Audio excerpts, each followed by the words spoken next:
আসসালামু আলাইকুম। বাংলাদেশ ক্রিকেট বোর্ডের অ্যাসিস্ট্যান্ট কোচ, সহকারী কোচ যিনি ছিলেন এতদিন নিক পোতাস, সেই নিক পোতাস ওয়েস্ট ইন্ডিজ সফরের পরেই চলে গেছেন তার নিজ দেশে এবং যাবার আগে নাকি বলেছিলেন যে তিনি আর চাকরি করতে ইচ্ছুক নয় বাংলাদেশ ক্রিকেট বোর্ডে। তবে সেটা অবশেষে খোলাসা হলো নিক পোতাসের পোস্টের মাধ্যমে যে আর ফিরছেন না বাংলাদেশে, ফিরছেন না বাংলাদেশের কোচিং প্যানেলে। কিন্তু যাওয়ার সময় তিনি বলে গেলেন বাংলাদেশের খুঁটিনাটি অনেক বিষয় এবং বাংলাদেশ ক্রিকেট বোর্ডের যে স্বেচ্ছাচারিতা এবং বাংলাদেশ ক্রিকেট বোর্ডের সাবেক পরিচালকদের যে বাংলাদেশের ক্রিকেটের মাঠের খেলা নিয়ে যে এক ধরনের হস্তক্ষেপ, সেই হস্তক্ষেপের বিষয়ে তিনি স্পষ্ট ধারণা দিয়েও গেলেন। তিনি বলেছেন যে বাংলাদেশ ক্রিকেট বোর্ডের যারা দায়িত্বপ্রাপ্ত পরিচালকরা রয়েছেন তারা না বুঝে কিন্তু অনেক খেলার বিষয়ে তারা কিন্তু হস্তক্ষেপ করতেন। মাঠের খেলা সেটা ক্যাপ্টেন কোচরাই ভালো জানে, টিম ম্যানেজমেন্টরাই ভালো জানে। সেখানে পরিচালকদের অহেতুক হস্তক্ষেপ, পরিচালকদের মাঝে মধ্যে ইচ্ছে করে ঢুকে যাওয়া এসা আসলে কখনোই কোনো বোর্ডই এটা মানতে পারে না, কোনো টিম ম্যানেজমেন্টই এটা পছন্দ করে না, সেটা যেই হোক না কেন। যদিও চন্দ্রিকা হাথুরুসিংহে সিংহে বোর্ডকে তেল দিয়ে বোর্ডের পরিচালকদেরকে বলা যায় যে তিনি হাতে রেখেই চাকরিটা করে গেছেন। ফলে বাংলাদেশ ক্রিকেটের লাভ কিছুই হয় নাই। তবে অবশেষে নিক পোতাস স্পষ্টভাবে বলে দিয়ে গেলেন যে সেটা খোলাস করলেন যে বাংলাদেশ ক্রিকেট বোর্ড অনেকটা ধনী বোর্ড।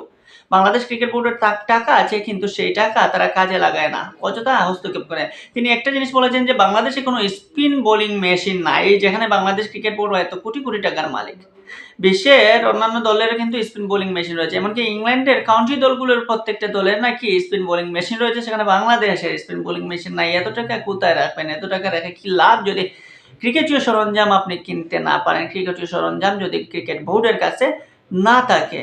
তো এই বিষয় যদি আসলে নিক পোতাস কেন এই বিষয়টা উচিত ছিল বাংলাদেশ ক্রিকেট বোর্ডের ভালোভাবে পর্যবেক্ষণ করা। তৎকালীন বোর্ড প্রেসিডেন্ট নাজমুল হাসান পাপন আসলে কি করেছেন সেটা তিনিই জানেন। শুধু মিডিয়ার সামনে আসতেন আর যাইতেন, বড় বড় কথা বলতেন।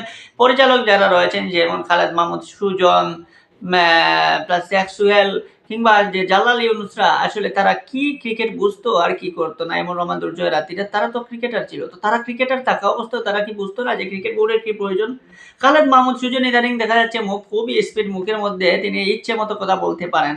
নাজমুল আবেদিন ফাহিমের বিপক্ষে তো ইচ্ছে মতোই বলতেছেন, এমনকি তিনি আগামী নির্বাচন করবেন না সেটাও বলে দিয়েছেন। কিন্তু আসলে তিনি যতদিন ছিলেন তখন একা হোক আর দুকা হোক, তিনি কি এমন করলেন? তিনি আসলে ক্রিকেট বোর্ডের জন্য কি করতে পেরেছেন? তিনি বাংলাদেশ ক্রিকেটের জন্য এই যে আজকে নিক পোতাস যা বলতেছেন, ওগুলা কি তাদের ইচ্ছে উচিত ছিল না ওগুলো তাদের দেখভাল করা? তিনি তো একজন সাবেক ক্রিকেটার, সাবেক ক্যাপ্টেন, বাংলাদেশের সবচেয়ে অভিজ্ঞতা সম্পন্ন একজন ব্যক্তি বলা যায়। বাংলাদেশ ঘরোয়া ক্রিকেটের নিয়মিত কোচ, সফল কোচ, আফগানের কোচ, বিপিএল এরও কোচিং করান। তো এসব দেখতে গেলে কিন্তু অনেক কিছু আসলে ক্রিকেট বোর্ডে যারা রয়েছিলেন তৎকালীন, তারা আসলে শুধু টাকা নিয়ে গেছেন পকেট ভরে এবং এই মিডিয়ার সামনে আসতেন এবং শুধু ট্যুর দিতেন, শুধু ট্যুর, যেটাকে বলা হয় শিক্ষা সফর। সেই ট্যুরের মধ্যেই তারা সীমাবদ্ধ থাকতো, কিন্তু ক্রিকেটের উন্নতির সাথে যা করা লাগে তার কিছুই তৎকালীন বোর্ড করে নাই। এমনকি নতুন বোর্ড যা আছে তারাও হয়তো সেই পথেই হাঁটতেছে। এখন পর্যন্ত যেটা মনে হইতেছে, বিপিএল কে যেভাবে আলোচিত করা হয়েছিল, সেই আলোচিত বিপিএল কে সমালোচিত করেছে ক্রিকেটীয় বোর্ডের কিছু ডিসিশনের কারণে। ক্রিকেটীয় বোর্ড যদি সঠিকভাবে ডিসিশন নিতে না পারে তাহলে তো এইরকম সমালোচনার মুখে পড়তে হবে। অনেক সময় আছে শক্ত হাতেও হাল ধরতে হয়, আবার অনেক সময় নরম ভাবে সুনরম সুরে কোথাও বলতে হয়, কিন্তু সেই দিকটা যদি এই ক্রিকেটীয় বোর্ড যদি এটা বুঝে না তাহলে কে বুঝাবে? এখন যেটাই হয়েছে যে অ্যাসিস্ট্যান্ট কোচ নিক পোতাস হয়তো চলে গেছেন, যাওয়ার সময় কিছু বলে গেছেন, এগুলো আসলে যে কথাগুলো বলেছেন সেগুলো যৌক্তিক এবং সেগুলো পয়েন্টও। যদিও নিক পোতাসে যাওয়ার কারণ অন্যটাও হতে পারে, যেমন কোচ সালাউদ্দিনকে অ্যাসিস্ট্যান্ট কোচ হিসেবে নিয়োগ দেওয়া বা কোচ সালাউদ্দিনকে ব্যাটিং কোচ হিসেবে নিয়োগ দেওয়া, এইরকম কিছু হয়তো নিক পোতাস মানতেও পারেন নাই। কিন্তু যাই হোক, তিনি যেগুলা বলে গিয়েছেন, যে কথাগুলো বলেছেন সেগুলো কিন্তু আপনাকে মানতে হবে। যে কথাগুলো তিনি ধরিয়ে দিয়েছেন সেগুলোকে আপনি রাখতে হবে, কারণ তিনি আসলেই যা বলেছেন তা যৌক্তিক। বাংলাদেশ ক্রিকেট বোর্ডের পরিচালকদের কি এমন কাজ যে ক্রিকেটীয় বিষয়ে তারা হস্তক্ষেপ করবে, ক্রিকেটীয় বিষয়ে সিদ্ধান্ত নেবে? মাঠের খেলার বিষয় যেটা আছে সেটা তো ক্রিকেট বোর্ডের দায়িত্ব না, সেটা দায়িত্ব টিম ম্যানেজমেন্টের। সেখানে কোচ রয়েছে, লাখ টাকা দিয়ে আপনি batting coach, fielding coach, assistant coach, main coach, কত কোচ রেখেছেন, ফিজিও রেখেছেন। তো তাদের কাজ কি? তারা যদি এই বিষয় না দেখে তো ক্রিকেটের বোর্ডের যারা পরিচালকরা রয়েছেন তারা কি দেখবেন? ক্রিকেট বোর্ডের পরিচালক যারা রয়েছেন, কতজন ক্রিকেট খেলোয়াড় রয়েছেন, তারা কতজন ক্রিকেট খেলা বুঝে?